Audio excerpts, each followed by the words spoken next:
1969년 대한민국 헌법이 바뀌었습니다. 그 목적은 단 한 사람의 권력을 연장하기 위함이었습니다. 두 번의 선거로 정권을 잡은 대통령. 그는 또 한 번 더 다스릴 시간을 원했습니다. 그 선택은 개헌이었습니다. 헌법 제정 이후 처음으로 권력을 위한 개정이 이루어진 것입니다. 당신이 그때 국회의원이었다면 어떻게 했을까요? 찬성입니까? 반대입니까? 헌법을 바꾸는 권한은 누구에게 있습니까? 국민입니까? 아니면 권력을 가진 사람들입니까? 국회의원 122명이 그날 표결에 참여했습니다. 그들의 손끝에서 한 시대의 방향이 결정됐습니다. 국민이 아닌 권력이 헌법 위에 섰던 그날, 시민들은 거리로 나왔습니다. 민주주의를 지켜라. 개헌 반대. 그러나 국회는 조용했습니다. 그리고 결과는 정해졌습니다. 3선 개헌 통과. 이제 대통령은 세 번째 임기를 향해 걸어갑니다. 이건 단순한 법 개정이 아니었습니다. 헌법을 수단으로 삼은 권력의 사적 결정이었습니다. 만약 당신이 그 자리에 있었다면 국민의 뜻을 지켰겠습니까? 아니면 권력의 요구에 고개를 끄덕였겠습니까? 당신이 그날 국회의원이라면 찬성표를 던지시겠습니까? 오늘 우리는 다시 묻습니다. 헌법은 누구를 위해 존재하는가? 정치입니까?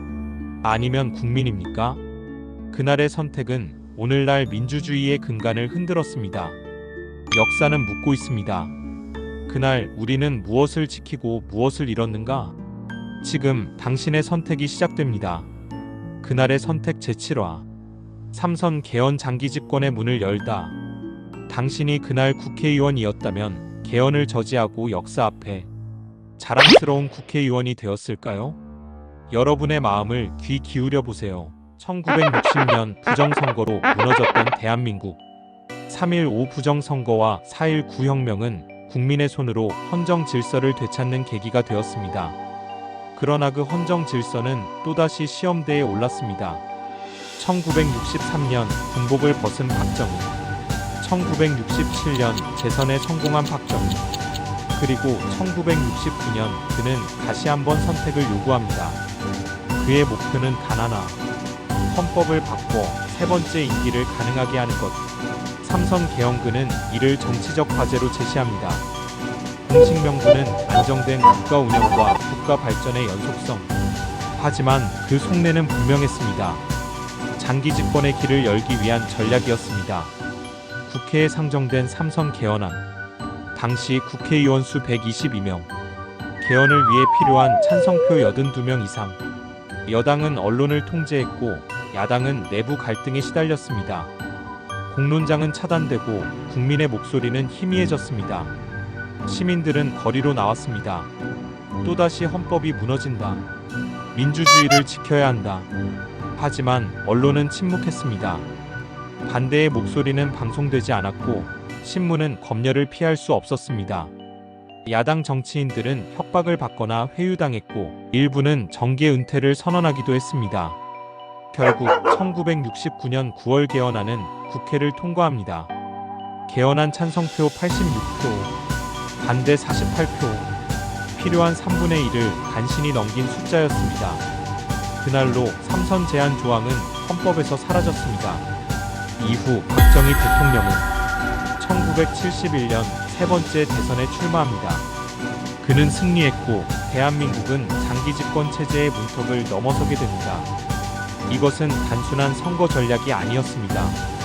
헌법을 권력의 수단으로 만든 역사적 사건.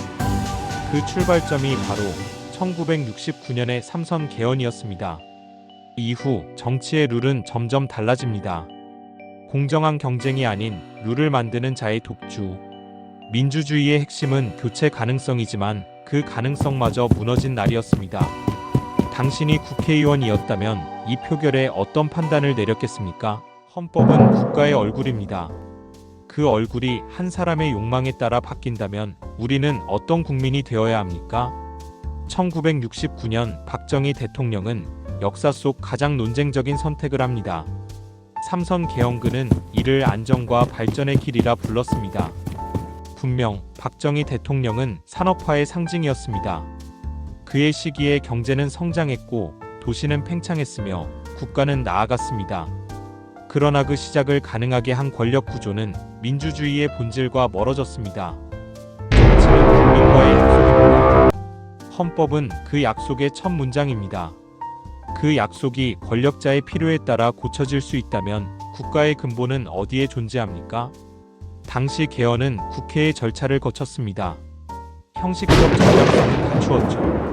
하지만 국민의 실질적 동의는 없었습니다. 언론은 침묵했고 토론은 없었으며 반대는 배제되었습니다.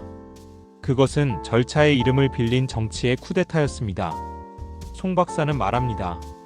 당시의 권력자들은 합법이라는 이름 아래서 헌법의 주인인 국민을 철저히 배제했습니다. 삼선 개헌이 통과된 날 대한민국의 권력 구조는 단단해졌지만 민주주의의 뿌리는 흔들리기 시작했습니다. 이 개헌은 이후 유신헌법으로 이어지는 전조였습니다. 즉 오늘날의 헌정 질서를 무너뜨린 첫 단추였던 셈입니다. 헌법은 권력자가 오래 머물기 위해 존재하는 것이 아닙니다.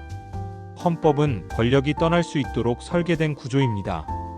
그 떠남을 두려워한 순간 박정희 대통령은 업적의 주인에서 권력의 죄인으로 남게 되었습니다. 그는 산업화의 주인공이자 동시에 정치 신뢰를 무너뜨린 민주주의의 퇴행의 출발점이었습니다.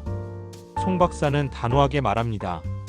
그가 이룬 것보다 더 오래 남은 것은 헌법을 권력의 도구로 만들 수 있다는 나쁜 선례입니다.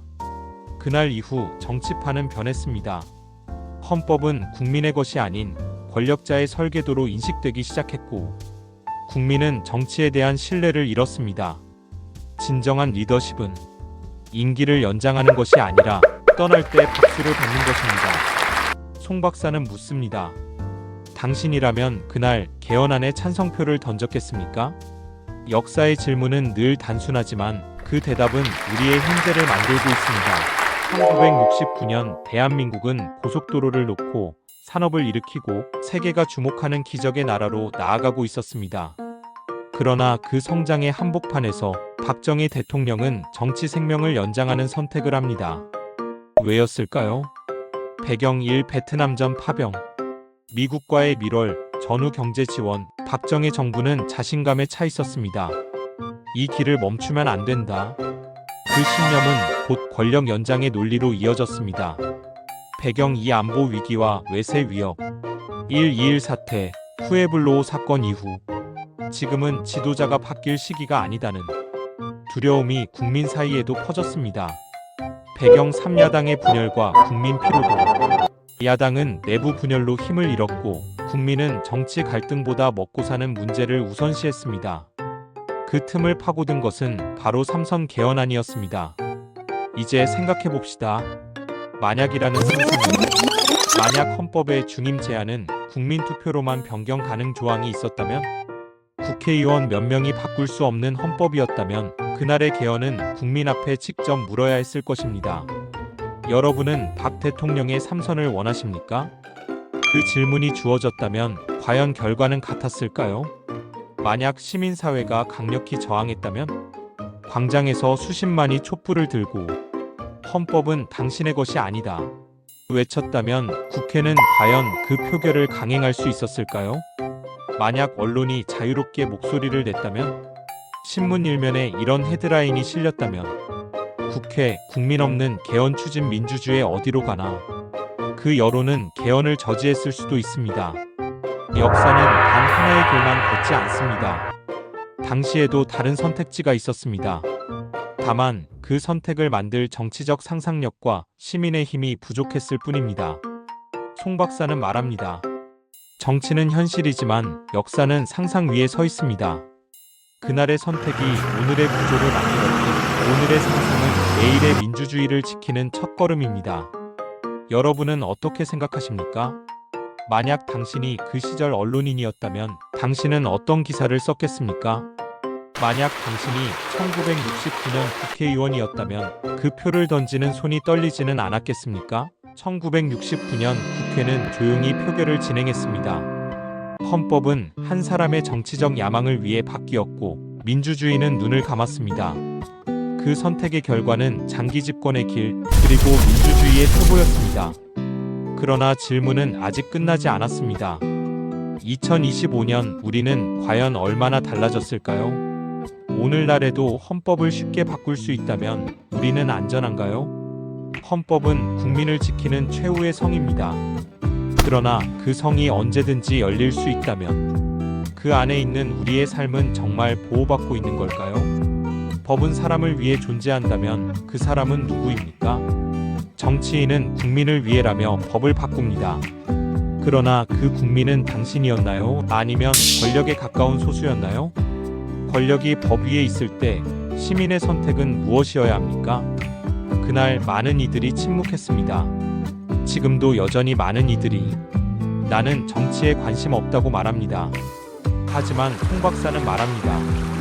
당신의 무관심이 내일의 독재를 허용할 수도 있습니다. 당신이 2025년의 국회의원이라면 헌법 개정안이 상정됐을 때 당신은 그 내용을 충분히 숙지하고 국민의 목소리를 먼저 듣고 진심으로 표결에 임할 수 있습니까? 그날처럼 명분만 그럴듯한 개헌이 다시 시도된다면 당신은 어떤 손을 들겠습니까? 헌법은 단지 책이 아닙니다. 그건 국민 모두의 삶을 지키는 울타리입니다. 그리고 그 울타리는 시민의 감시와 참여로만 견고해질 수 있습니다. 오늘도 정치권에서는 수많은 법안과 개헌 논의가 오갑니다.